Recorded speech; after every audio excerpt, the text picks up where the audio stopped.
दायरा महफल भी है कि अताउल्ला खान पोता के और अमान लाल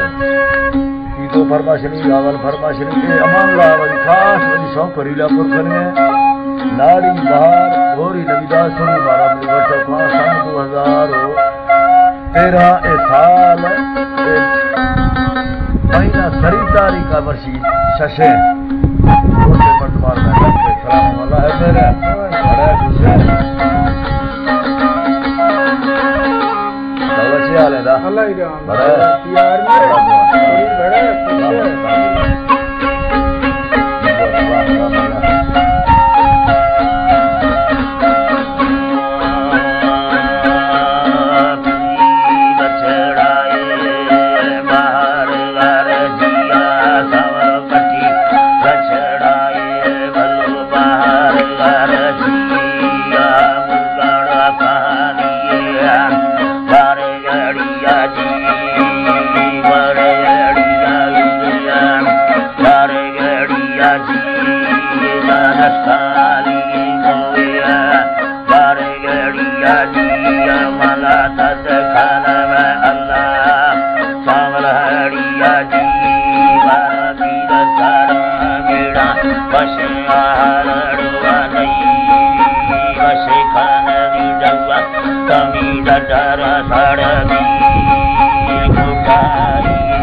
Thank you.